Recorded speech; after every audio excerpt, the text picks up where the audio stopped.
welcome to Things That Go Bump in a Night, episode 24. Once again, joined by my co-host Chris. How you doing, buddy? Well, I'm in a kind of good news, bad news situation. Okay. So the good news is, do you hear that? No. Of course you don't, because I've got a new chair. No more squeak. Right? That's the good bit. Great setup.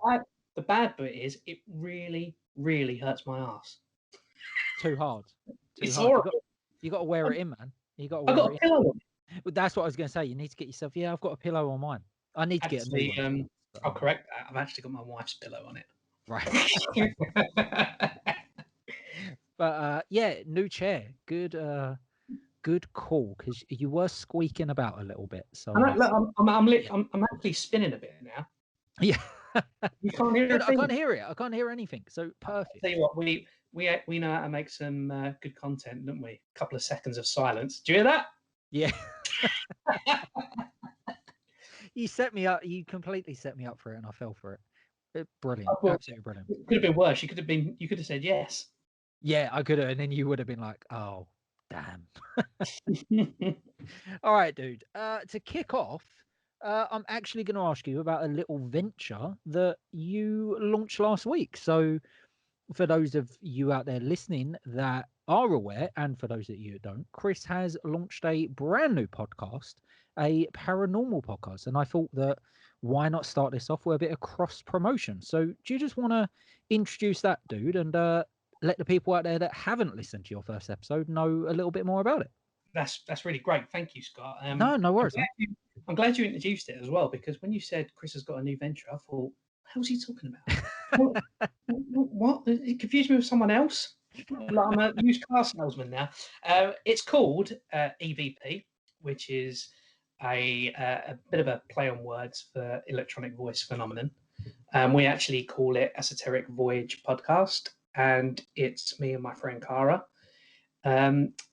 who actually met through the radio station, Phoenix FM.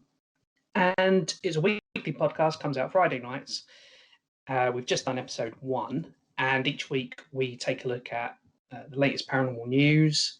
We do a little review of something, and we get listeners to send us in their real life paranormal stories as well, which is quite a nice feature. Yeah, really nice feature. Anyone listening has got any creepy stories they want us to examine, then they can get in touch on EVIE podcast at outlook.com, or send it to me on social media. And yeah, it's been really, really fun. We try and keep it quite informal and lighthearted, but we were both kind of clear from the beginning. We wanted to take the line, like, not to take anything for granted. Really want to ask those questions and properly, poke at the bits that don't want to be poked at, so to speak. Yeah, well, that's what I like about it. I listened to the first episode, and I really like it because out of the two of you, I got the impression that Cara was more inclined to believe in the ghost stories, and definitely has a lot of interesting ghost stories throughout her life, where I know you do believe in that stuff, but you are a little bit more skeptical, and I really love that, because I think that's such a great setup for, I don't think you can have two out and out skeptics, and I also don't think you can have two out and out believers. You do need to ask them questions, like you said. And yeah, I really like that. I like the way you put it to her a couple of times about, like, especially there's I won't spoil it for anyone, because it's a really, really great story Cara tells, but there's a story of I'll just say some ghost children that appear in her bedroom. Yeah, I didn't know about that one. Oh, insane. Yeah, but I love the way you said to her, even if that was a dream, it's such an unusual dream. There's so many details in it and stuff like that. And I love that. I love that, like, you're taking the whole spectrum of it and asking them questions. Yeah, so yeah, I'll definitely be tuning in. That's the thing. I think it's important to have not conflict, but to challenge each other. And I think for you and I think for a long time, I don't know if you felt this way from your perspective, but I kind of feel like I maybe tempered my opinions in the beginning. Now I've said that, I bet we're going to agree on absolutely everything in this episode. There's nothing wrong with agreeing on stuff. You're always going to agree on stuff, but I think when you do want to debate a certain topic or put something out there, then I don't think there's anything wrong in that. Actually, I think there's a lot of merit in that, and I don't think people should be scared of that. I think in this day and age, people are actually way too scared of other people's opinions. Someone has to be right and someone has to be wrong, and that isn't, in my opinion, isn't the case. You both can be right or you both can be wrong. It's not you, in my opinion, you will learn so much more from talking to someone that you don't agree on everything with than just talking to someone that is constantly going to give you a yes. You know, you will grow as a human being, you will grow as a, you know, an artist or whatever, you know, field of work you're in, you know, just a human being, you will grow. So yeah, I really like that dynamic, man. And yeah, I'm glad we got it on this podcast. And I think you and Cara really have a good one on yours. Thank you very much. And you know, it'd be great to have you as a guest on when we start opening that up. But the last thing I want to say is thank you for not only giving me this opportunity to talk about it, but also you solved my audio problem that I've been having. We had a couple of audio problems, and you've just instantly solved it. And the thing is, one of my oldest mates, John the Cowboy, yes, that is his name. He cut a long story short, he used to wear cowboy boots in school. I don't know why, but I love it. Why not? He do you know what? They were so scuffed, and he couldn't afford to buy a new pair of shoes. We all chipped in and coloured them in with felt tip pen. Anyway, I'm another head. He is a whiz at like sound work, and he didn't come up with that. Not once did he say, "Well, it's your internet, mate," and you have solved. That's another string to your bow, Scott. There you go. That's going on the CV. That's going on the CV. Yeah, brilliant. All right, dude. Let's get on with the show proper. But a really nice little segue. We are kicking off with a trailer for possibly the most popular, I guess you could say, paranormal franchise in recent cinema history, The Conjuring. So the trailer dropped for The Conjuring, The Devil Made Me Do It. This is I believe it's a follow-up to The Conjuring 2, like time-wise. This takes place in the 80s, is it? Is it middle 80s, about mid-80s? Yeah. So off the back of the trailer, what do you think? Fantastic. I'm a big fan of The Conjuring as a franchise. Yes. Not quite so much, you know, the spin-offs, but the two main films. I love it. And this film looks excellent. What I would say, though, is I hope that they close this off and make this the last one. It's feels leaning that way, right? The trailer hints at that. Yeah, and I just feel like it feels like to me that this needs to be the last chapter in their story. Yeah, and yes, there are the real life Ed and Lorraine Warren. You know, there's loads of things they investigated. It was their lifetime career, so the material was out there if they wanted to do more. But I kind of feel like for this run, for these actors, stop after this. Give it a few years, and maybe someone else picks up the story with. Well, I think that's where this is going to live or breathe. Do these actors want to carry on telling these stories? Because I think the studio does. I think Warner Bros. Are gonna, you know, tell these stories until the cows come home. I don't think they're gonna stop. They keep making money. They're not that expensive to make, and they're very, very popular films. So yeah, I think they're gonna carry this on. I would love this to be the closing out of their story, but we'll see. Yeah. But in terms of the trailer, I am in two minds. Really?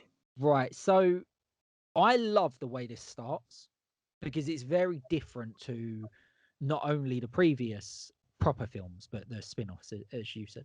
As in, it seems like almost this like court case of like trying to present the paranormal as, you know, this entity that could cause you to do some horrible stuff. You know, reminds me of there's been a few real life murder cases like that, Son of Sam, stuff like that, where, you know, possessed by the devil, or the devil told me to do it, you know, as this film suggests.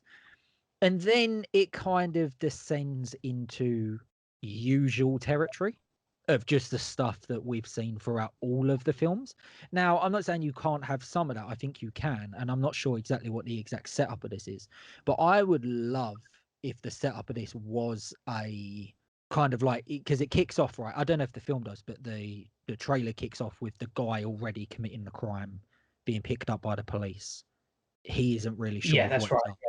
The devil made him do it, and then there's like the court case about it. And there's the great line, absolutely great line from Ed Warren where he says, we believe it, we accept the existence of God every time someone swears in to tell the truth in a court of law. I think it's time that we believe in the existence of the devil. And I love that idea, because if you do believe in God, surely you have to believe in the devil, right? They go hand in hand. And in a court of law, I wonder if that was actually said by the real life, because it would be fantastic if it was. Great, but if not, if it is just purely for this film, what a great bit of dialogue. Oh, it's a great bit of dialogue, and it for me, it's a really good bit of dialogue because it holds some truth in the real world. Like in court to this day, you have to swear on, well, if you want to, you swear on a Bible.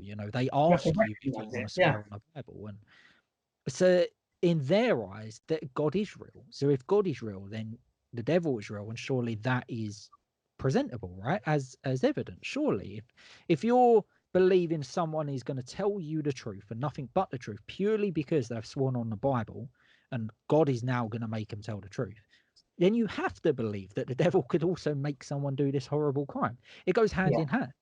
And I'm not saying I believe it one way or the other. I'm just saying that if you're bringing God into the courtroom, the devil's got a place too, right?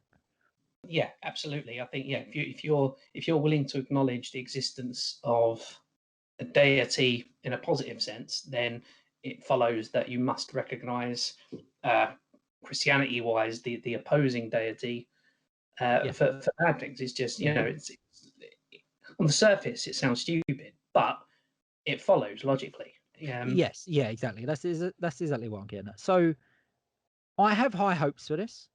I like that it's apparently the darkest of all the films. It really dives into the character stuff. Yeah. It is being compared with Fincher's Seven, I mean, which I think is a little bit risky. I was going to say, that's a bold statement. That's a very, very bold statement, comparing it to what is essentially a masterpiece of thriller filmmaking. So yeah, let's see if it lives up to that. But based on his trailer, I do like it. I just, like I said, it just kind of descended into the same old for me, and I was really, really sold on the start of it. I actually feel like The Conjuring 2 was one of those rare entities where it was better than the first one. And because I feel that way, I think I don't see how they can do that again. I don't see how they're going to crack it again. We've discussed it before, and I am a bit biased because Conjuring 2 set in England, so it made it all the more familiar. And because it's familiar, I found it more scary.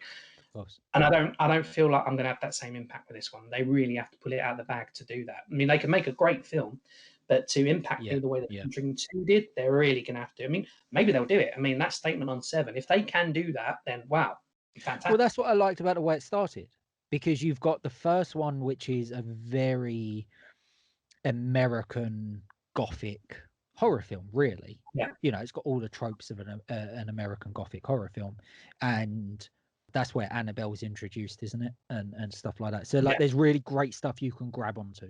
And then they kind of did do the 360 with number 2, because they brought it to England. Not only did they bring it to England, but it really felt like an English version of that universe. Oh yeah. It wasn't them just coming here and making an American film. And by that, I mean that there are plenty of American films that are made in the UK, but they feel American, they feel Hollywood. This felt a little bit more stripped back. It felt like a really dirty British, that grit that some British films have. And I like that. I love that. It's exactly what you said. It really worked for me. So when this starts and I'm like, oh, they're going even, we had the American Gothic, we had the gritty English film. Now we're getting this kind of like courtroom drama with like paranormal elements thrown in. yeah, I'm down for this. But then, like I said, unfortunately, at the end of the trailer, I just felt like, oh, I've kind of seen all this before. This doesn't really, like, even in the spin-offs, you see this kind of stuff. It didn't excite me. It didn't light me on fire like the start of the trailer did. But I'm just hoping that's the way the trailer's cut. There's not much new there, is there? No, exactly, yeah. And like you said, I think from 1 to 2, it was a very different, a very new approach to the film, and I was hoping they would do that with this one. So yeah, let's see, man. Let's see where it goes. But it's definitely one we're going to be catching up on, and one of those films we will do a full review on. You know, we don't do many full reviews, but this is one we'll certainly do a full review. Sorry, I'm going to put you on the spot a bit here, but you know, is it out this year? Yeah, it is out here this year. Yeah, I believe it will. Right now, I believe it's June, pretty much worldwide. So you know that's going to depend on for our American listeners. Cinemas are still not open here yet, but June should be. I don't know if it'll be the 4th of June. 4th of June is the American date.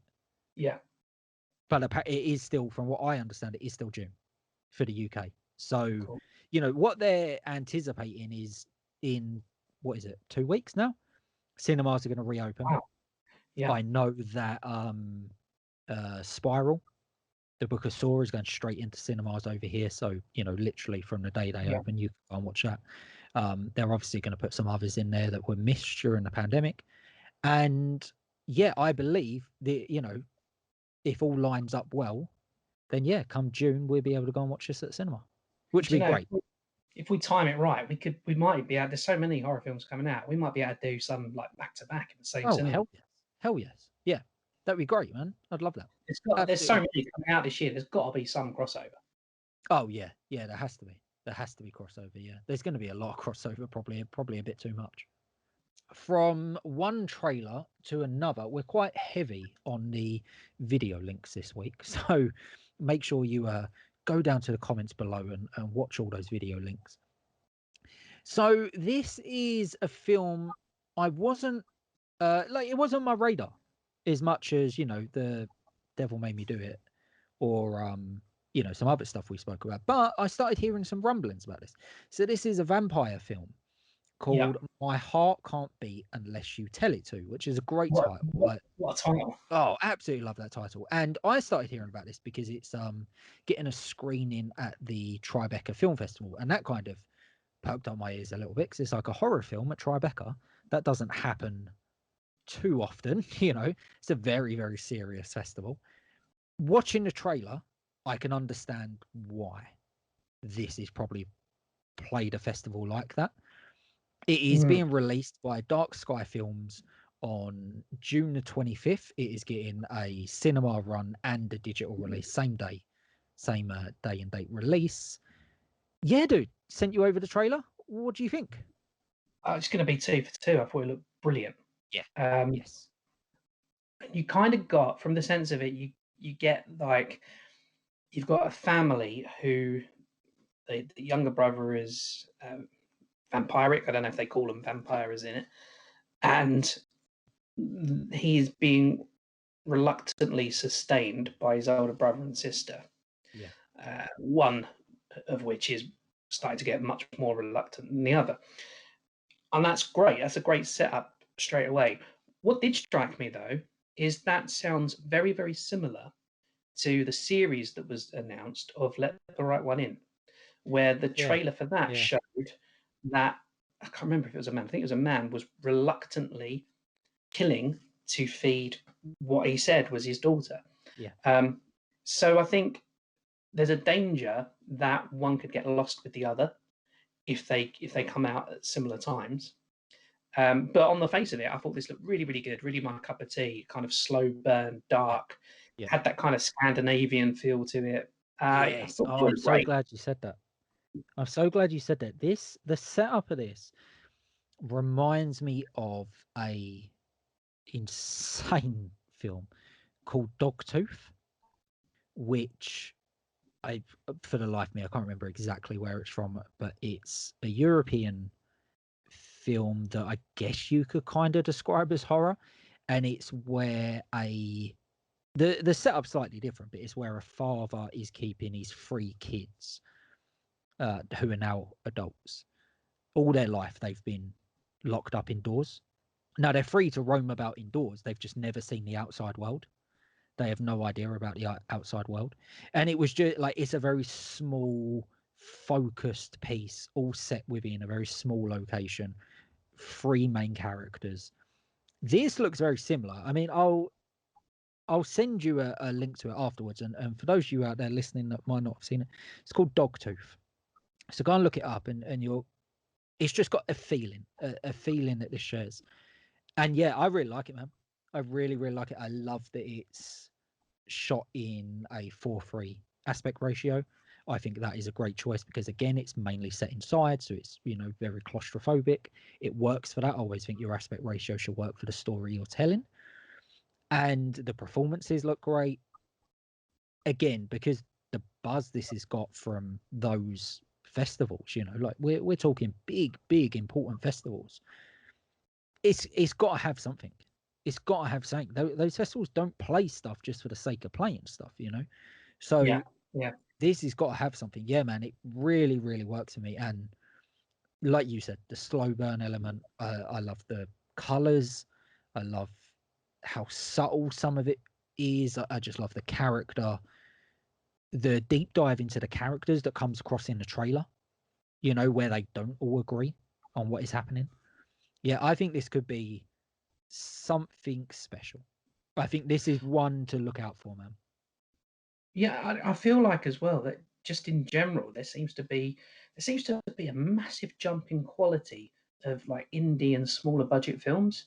Yeah, I mean, it looks incredible. Yeah, I can't wait. Can't wait to see this, and yeah, it'd be another one I'd be keen to review as well.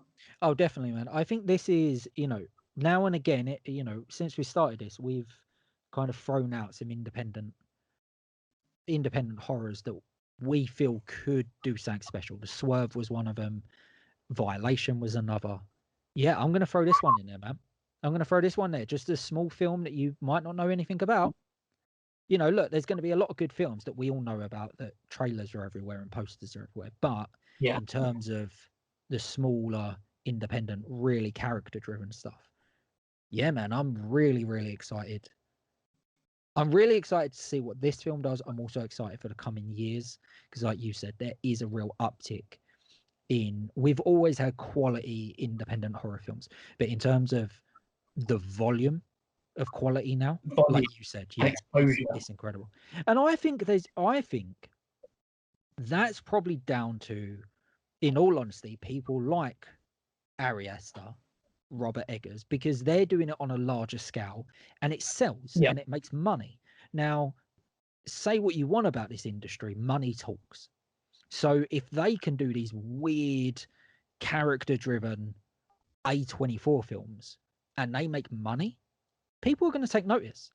And all of a sudden, people yeah. are going to say, "All right, I'll back you. I'll do it." That's, and I love that. That, just like yourself, that speaks to me. Some real, I, true character-driven. I really feel like, Independent. and perhaps this is a good idea for like a separate whole episode just on this topic, but I just really feel like the world is sitting up and taking notice of horror these last couple of years, like literally Oh, this year, definitely. last year, Yeah, maybe a bit before. definitely. That for me, that all changed with Get Out. Yeah, that was And great. I tell you why I think that. Before Get Out, you would see that level of horror film, that style of character-driven horror film at horror film festivals. You no longer get those films at horror film festivals because now the London Film Festival wants them. Now Yeah, Sundance wants them. Now Tribeca wants them. That didn't happen before. They didn't like horror. Yeah, you would get a couple, but not every year. You wouldn't have 2 or 3 of these films that come out. Like, going back to Violation, that played the Toronto International Film Festival, Sundance, and South by Southwest. That's incredible. That yeah. doesn't happen. Yeah, dude. I agree. I would love to do an episode on it, actually, and how yeah, we've probably got to this point because they're our favorite films, right? That are coming out. So yeah, I'd love to, man. Maybe maybe we'll put that together. All right, so that is, again, that's called My Heart Can't Beat Unless You Tell It To. The trailer is out. I will drop the link down below. Go and check it out if you haven't done so already. I think a lot of you are going to get a kick out of that. So, from independent cinema to this is independent cinema, but revolved around a franchise that everyone knows. This is a fan film, which is an unofficial prequel to the Texas Chainsaw Massacre. It is a unofficial prequel to the original Texas Chainsaw Massacre. Now, these guys have already raised some money to make the film, but they want to go and shoot it in Texas. And to do that, they're running an Indiegogo campaign. So, it isn't very often on the podcast we bring up crowdfunding campaigns and stuff. We do. Obviously, I'm a big fan of crowdfunding myself. So, yeah, I thought this is one that kind of caught my eye. Interesting idea. And yeah, I just wanted your opinions on it, to be honest, dude. What do you think? I don't want to sound like a broken record, but I thought it looked fantastic. I've got to think of better words. But I before I get onto the trailer, two really questions that strike me about this, even before I saw the trailer, was they're hoping to raise 16 grand. That's nothing. That's nothing. I mean, it's a lot of money. That's what I was thinking. That's a lot of money to me, you, to everyone. However, in terms of making a film, even a small independent film, 16 grand is a real tiny amount. I mean, that's like Blair Witch territory.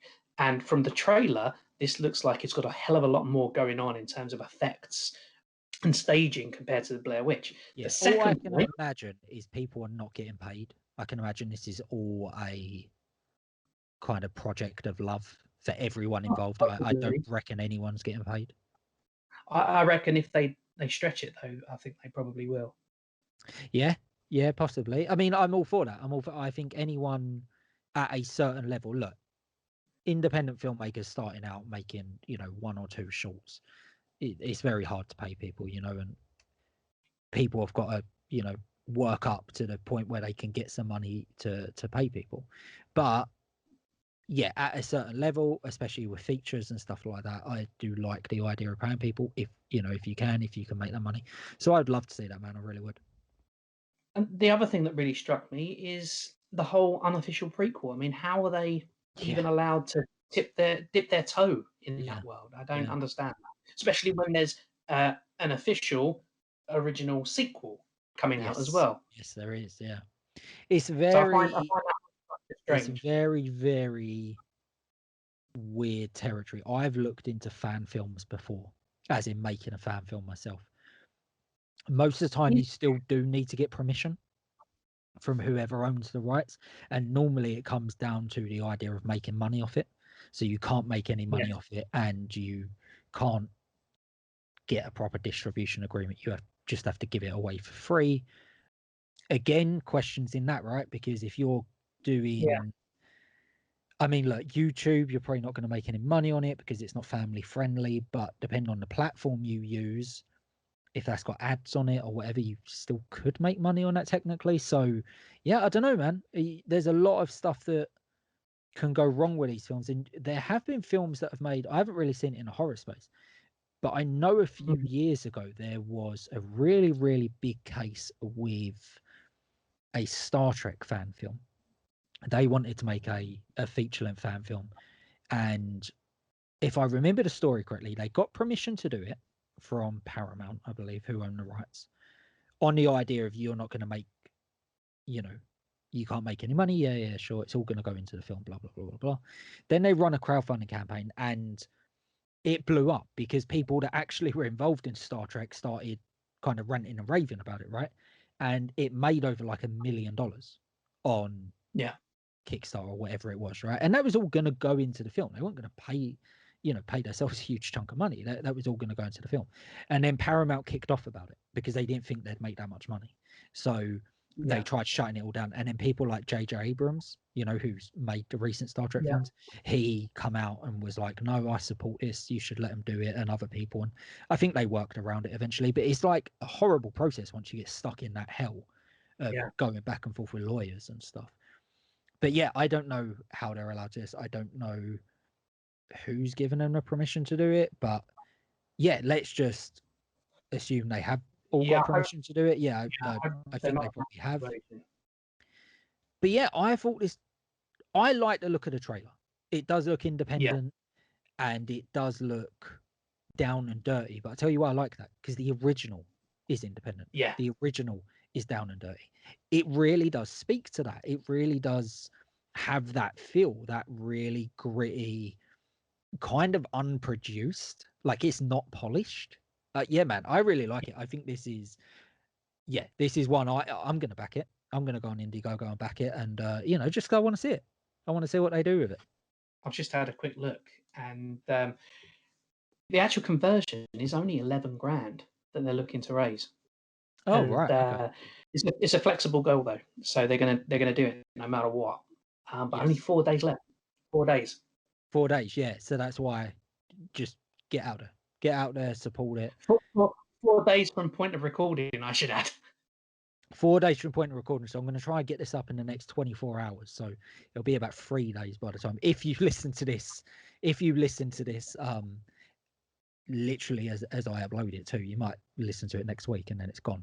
But regardless, even if it's gone, check it out. It will still be up. You just can't back it. And there's a trailer, right? That is down below. And I think for the point of this podcast, Oh yeah, check out the trailer. And I quite like how it kind of really ramps up at the end of that trailer as well.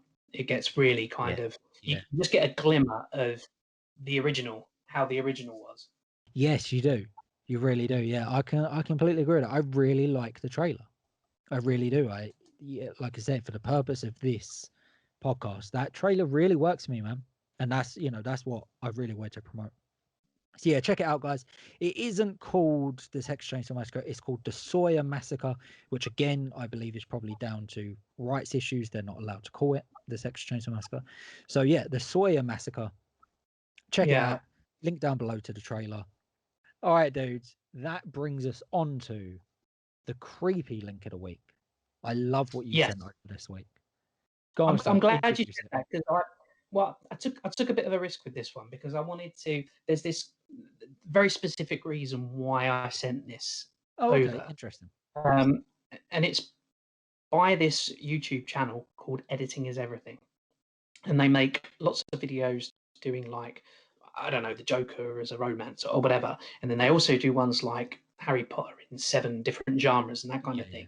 And the whole point of it is to prove that with a whole film's worth of footage, editing it in a certain way can make it a completely different film. And I thought, okay, I just looked down and I thought, okay, what's the most non-horror thing they've got? Tangled, which is a great film, by the way. I really like it. Yeah, And they've turned it into a horror trailer. What did you think? Oh, it's incredible. It really, it's funny. I really like Tangled as well. I think it's a great Film. Yeah, it's a great film. And when you sent this to me, I was like, oh, okay. It's one of those like re-edits. I guess there's some horror bits in Tangled. Where are they going to go with this? Oh no, Yeah. like they pull a lot of horror out of this. Yeah. This could be. It surprised me. Yes, this could be. This is a straight up horror film. Like, if you watch this, if you had no idea what Tangled was, and okay, maybe if it wasn't the style of animation it is, but it's straight up horror, man. And I think this is such a good lesson to anyone that is looking to make horror films or just make films in general, especially if you want to be maybe a director or an editor, and just really, really look at what is important and what establishes a film as horror. Yeah, establishes the film as a Disney princess animation film in the first place. What is the difference? How can you change that? Should you be able to change that?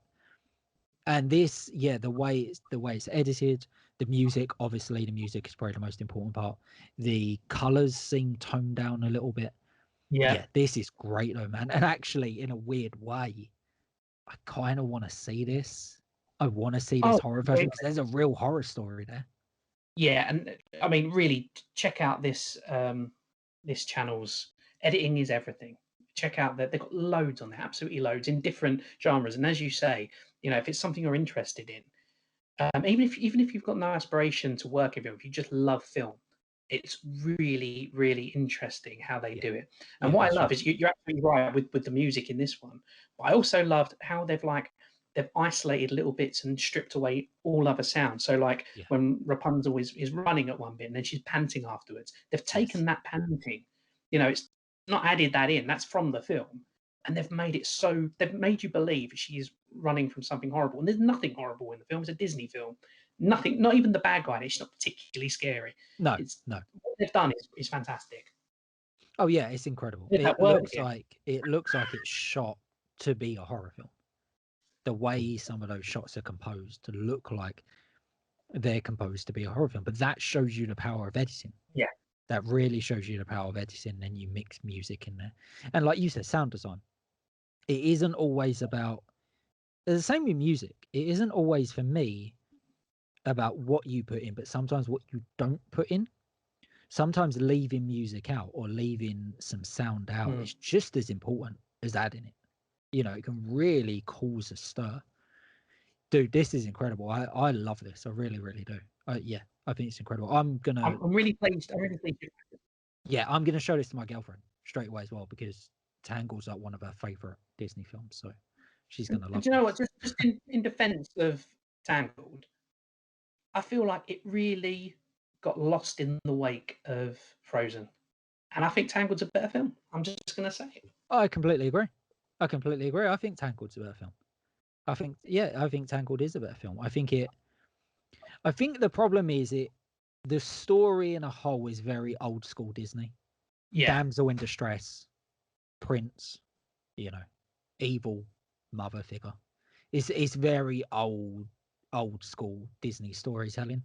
It's done in a very, very modern way, and it holds up today, especially a lot more so than some of them other films. But yeah, I agree. I think it did get lost in the whole behind Frozen. It did. I don't even think it made as much of a splash as Moana, which again I think is. Yeah. I think that's better than Frozen. I think that's an incredible film. That's an amazing film. I'm just looking at what else these guys have done. I'm just looking down their horror playlist. They've actually got a playlist just for their horror trailers. And they've got If Night at the Museum were a horror movie. And I'm going to watch that right after this. There's so many, man. I was looking for it before we started recording. There's so many. There really is. It's an incredible, Willy Wonka. Oh yeah, everything, dude. You literally could go down a rabbit hole, can't you? Just watching a million of different videos. Yeah, man, really good, really, really good find. And yeah, great to promote that channel as well, because like you said, they're just doing some killer work. Yes. Go and check them out. Yeah, let us know what you think. Yeah, dude, I think that is gonna cover it for this week. Hasn't been we haven't had loads of news come down the pipeline this week, have we? But yeah, I think things gonna start picking up, especially with cinemas opening back up, films starting to coming back out. So yeah, I'm excited for what the next few weeks will bring. And I'm gonna close out like I started. Please go and check out Chris and Kara's new podcast, which Chris is titled EVP. You can find us on Twitter and Instagram at EVIE Podcast. There you go. Awesome. Thank you so much for joining us and listening again. Until next week, Horror Hounds, stay very, very safe. Cheers, guys. Bye.